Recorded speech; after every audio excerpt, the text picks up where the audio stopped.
来，现在什么时间点？2015年，今天是录制的第二段，就是凌晨的第二段了。第一段讲什么科学啊、民主啊、什么哲学、什么宗教跟科学之间的分野，那个在上传当中，大概4分钟左右。现在是凌晨2点钟，我来看看 YouTube，OK 啊，YouTube。那我这一段录的是，我大概看了大概几十秒钟了，其中一个是这一则。是9分46秒，这则是这简史吧，这科学的简史，它可能从古希腊跟古埃及、古巴比伦开始讲起。我们看看这9分46秒的，我看一下，我可以看看啊。是啊，那刚刚看到1分半，我们往前看 ，OK 啊，这一共有9分46秒，往前看，重新再看 ，OK， 开始。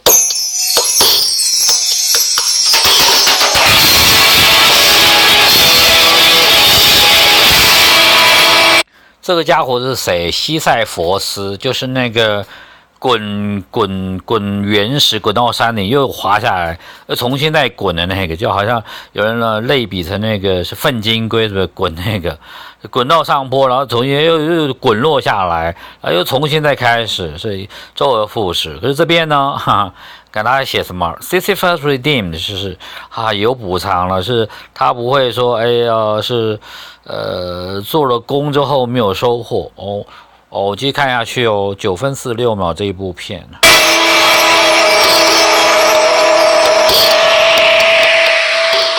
The history of science is frankly a topic that probably deserves a video series all into its own. But since I want to focus primarily on the philosophy of science, I want to do a very, very, very brief overview of the history of science between antiquity and the 19th century. When I get to the body... 是他这位是旁白所讲的，是他说做一个非常非常基本简要的概要解说，就是大概是从古代吧，一直到是20世纪初期左右。大概跨越了3000年时空，我看看他可能是专门讲西方的吧，我们看看他怎么讲。Of videos that focus on the philosophy of science, I'll be focusing primarily on what happens in the 20th century. So this is to cover the 3,000 some odd years between then and now. Now, for most of human history, questions about the nature of reality, the universe, and the world were answered by religious authorities. If you wanted to know why the sky was blue, why the crops weren't growing, why people die, and so forth, if you had these questions, you would go to a priest or a shaman. They were the only people who even pretended to have the answers. 我大概是讲到说，那古代事件呢，比如说植物为什么生长了，颜色为什么白色了，种种的东西。它基本上大概这些问题都是有宗教性的那个是宗教性的那个是这个诉求来回答这些问题啊。那上面写什么？我看到 mathematics 所以他说古埃及呢就是数学就是诞生在古埃及、古巴比伦，然后呢基本上也运用到就是天文学上面。这已经过了1分钟了，我们继续看下去。Now, even in religious cultures, there was the birth of some moves towards a more rationalistic approach. Mathematics was born in Egypt, formal mathematics that is, and the Babylonians later figured out how to apply that to astronomy, which is quite possibly the world's first science. But it really isn't until we get to the ancient Greek world that what you can properly call sort of the beginnings of science, proto-science. 这边下面第二段呢讲到说，基本上是前苏格拉底期的哲学，在那基本上是古希腊时代呢，基本上是第一个是就发展出一个有系统的科学。我们看下去 OK 吗 ？OK， 1分21秒了。If you will, starts to develop. Pre-Socratic philosophers, that is, the philosophers in ancient Greece, were the first ones to try to develop a systematic understanding of the world based on observation and experience rather than simply on religious authority. The most important figure here is probably Thales of Miletus. 对，我看看他讲什么泰利斯跟米勒特斯就是基本上就是被尊称为科学之父。他在西元前700年，也就是距今到2700年前左右。那他呢？是米勒特斯的泰利斯，米勒特斯后面米勒特斯是他的出生地名或者是城市名。那泰利斯前面的 th 那是人名是。那有讲一个是特别，就是那古代的就好像中国一样，比如说新会成员啊，出生在新会这个地方的成仙叫陈元安，基本上后来就尊称为陈新会。如果说宋安的话，如果出生在板桥，我有知名的话就叫宋板桥 ，OK 吗？板桥基本上是地名呐。举了个例子，像梵谷呢，文森梵谷，好，那个画家文森梵谷是 Vincent van Gogh， 是说来自 Gogh 的地方的纹身哦，就是说里奥纳多达文西是文西这个地方或者家族的是里奥纳多，类似这个意思。那中西皆然的，是世界共通的，古代现代都一样。OK， 我们看下去。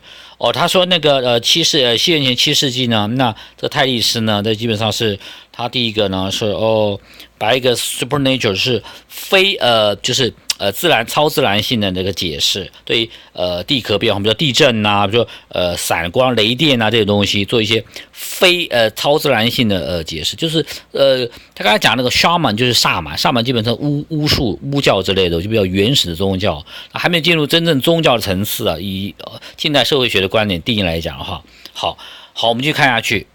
Who has been dubbed the father of science. In the 7th century BC, he was the first person to posit non-supernatural explanations for events like earthquakes, lightning, and so forth. He was actually able to use the system he developed to do things like predict solar eclipses and droughts. 是他在讲什么？他说他能够预测，就是太阳、日食，就洪水等等的变化，而且呢，现在什么是 turn 好，给继续看下去。And he was able to make himself a pretty hefty fortune doing so, impressing people, but also through the use of very canny business deals. He also said that reality is fundamentally made up of water. Well, heck, I guess you can't get everything right the first time around. So I want to go through a list of some of the other important pre-Socratic philosophers here. Anaximander was the first person to theorize that life originally arose out of water and mud, and that human beings were evolved from lower life forms. This is a speculation. 是，他说这是前苏格拉底的科学呢。这 Anaximander 这个家伙是他第一个把它也是理论化的东西。什么理论化？就是生命呢是来自于水跟是泥土子。然后呢，那人类呢基本上是由是 low life form， 就是基本的，说是基本性的那个生物体所演化出来，变化出来的，还没到演进这个概念，就是从那个比较基本、比较简单的东西所发展出来的。OK， 我们继续看下去。Anaximander 是属于前苏格拉底的是科学这个家伙。Anaximander 继续看下去。Of course, but it's a speculation which would be vindicated over 2,000 years later by none other than Charles Darwin.Empedocles was the guy who actually discovered air using a straw and a glass of water, a trick that you guys have probably done many times before. You put your thumb on the top of the straw and you pull it out and the... 是第二个家伙呢 Empedocles 是他发现了什么东西？就是吸管啦，跟那个玻璃杯里面的水，就是什么东西呢 ？air using 大家看类似，这基本上还在古希腊的范围。我们往后看一点，现在2分43秒，我们看到是也许10分钟 OK 不是就是5分钟好。跳到5分钟去看看 ，OK， 3分钟 OK， 再往后看，好，看到这边了。I know I sure as hell couldn't, but this guy figured it out. How did he figure it out? Well, I'll give you a hint by showing you this illustration right here. Some basic trigonometry, measuring some distances, and measuring shadows, and well, he was able to figure it out within the range of, I think, about a couple of 100 miles, which is pretty impressive, really, when you think about the technology he was working with.Another important pre-Socratic figure is a gentleman by the name of Pythagoras. You probably all know. 他刚才讲到呢，就是阴影的问题。这阴影的角度的问题，可以计算出这是非常长远的距离。这是当时呢，基本上我们现在在回想当时的话，就推敲当时的，就是不可思议的一个非常大的成就。好，现在的画面上看的这是毕达哥拉斯Pythagoras啊，然后他基本上是成立一个学派，怎么样的？他就是投入的数学以及他的在数学应用于大自然演算上面的一些领域。我们看他基本上是Nature loves to hide。OK， 我们继续看下去。西元前3000年到西元后400年，我们继续看下去。Him from his famous Pythagorean theorem, a squared plus b squared equals c squared. Everyone learns that in school. Pythagoras was one of the most brilliant mathematicians who ever lived. He actually was the first person to ever dub himself a philosopher. He said that when a person accused him of being so wise in an arrogant fashion, Pythagoras' response was, well, I don't know if I'm wise, but I know that I love wisdom. So Pythagoras coined the term philosopher. He also started a school dedicated to mathematics and its application to nature. And sadly, 那基本上，那当时他们自认是就是所谓的哲学家了，是。那数学家这个名字也许还没成型嘛，我们看下去，已经到4分52秒了。Achieved kind of a cult-like status, and the people got so afraid of that cult that they actually stormed his house and burned him alive with several of his friends and a lot of his mathematical discoveries in it. And to this day, there's probably lots of mathematical discoveries that died on that day that we still haven't rediscovered. You also might not know that Pythagoras actually was the first person to invent music theory. That's a story unto itself, which sadly I don't have time to tell today.Heraclitus and Parmenides. 大概讲到那个毕达哥拉斯还就是他是第一个是讲到乐理的就是一位哲学家，乐理是音乐的乐理。OK， 那下面这个人呢是这两位呢，这是 Heraclitus 跟 Parmenides 是 start major 是。他们开始辩论的一场辩论，什么辩论呢？是什么东西呢？这个字看不太清楚。OK， 一个辩论是理性呢，推理这东西跟基建之间的关系啊。还有就是大自然呢，基本上是永恒不变呢，还是经常不断的变化的？这个基本议题就是大自然界的基本议题。我们继续看下去。These were probably two of the most important pre-Socratic philosophers for the purposes of Plato and Plato's philosophy. They started major debates, which still goes on today in philosophy, and which we'll be talking about somewhat in this class. What exactly is it that justifies knowledge, for example? Is it reason or is it experience? What's the true foundation of knowledge? 是他说的就是，我们要怎么判断知识这样的东西？就知识正确不正确，或接受不接受，是透过经验呢，还是透过是理性的理解呢？是啊，怎么去看？我看看，对不起，好，我们就看下去，就5分41秒了。我们看快一点 ，OK 吗？这9分半了，我们看到5分半了，我看到中间7分钟的地方，我看看，大概看过去 ，OK， 7分半。OK， 我们看看这个地方 ，Thus continues through Roman Empire。说 OK， 西元后400年到西元后1400年左右，这是科学呢基本上继续进展，这是度过了罗马帝国的时代。那当罗马帝国崩溃的时候，那基本上黑暗时代基本上是也是是在西方来讲呢，就是停止了进展了。所以基本上是现在是科学观念了 ，OK， 科学基本上现在的科学史观啊这些东西这些理论。好，小宋觉得自己认为是这样，然后华夏这些是，那就像某些欧洲科学家呢，在中世纪的时候，是一定程度的孤立状态了，是被边缘化了。我们看下去 ，OK 吗？Of course, as a contrast to the later period known as the Enlightenment. And it's not a terribly flattering image, but it's also one that's kind of frankly deserved.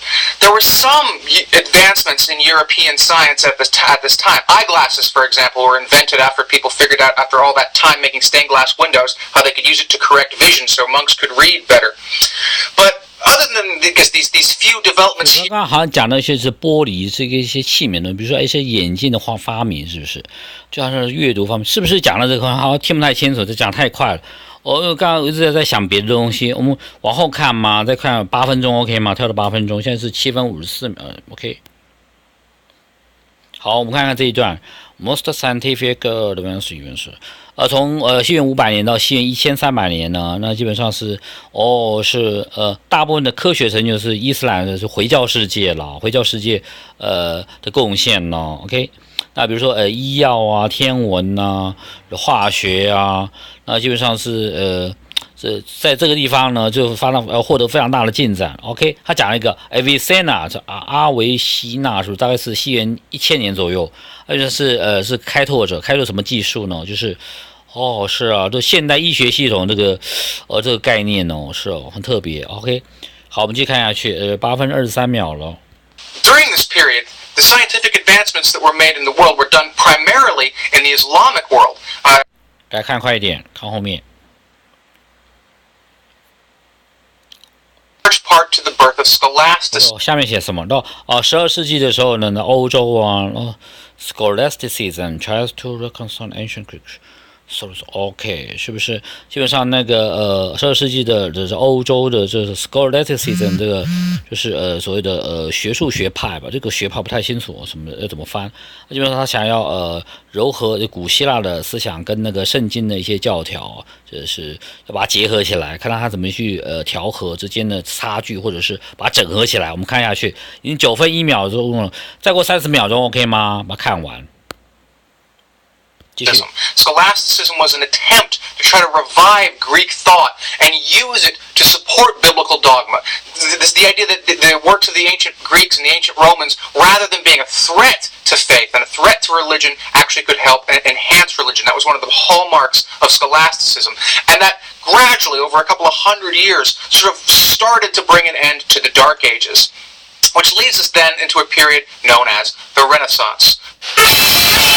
是啊，最后讲到的是文艺复兴时代了，它基本上也快结束，在14秒钟了。文艺复兴出现了，文艺复兴是个非常大的要件，对于现代科学史观，不是科学史观或者人文史观，当代的眼光来看古代的，那文艺复兴是一个非常大的里程碑。OK， 把它结束掉。OK， 终止，跑哪边去？终止哦。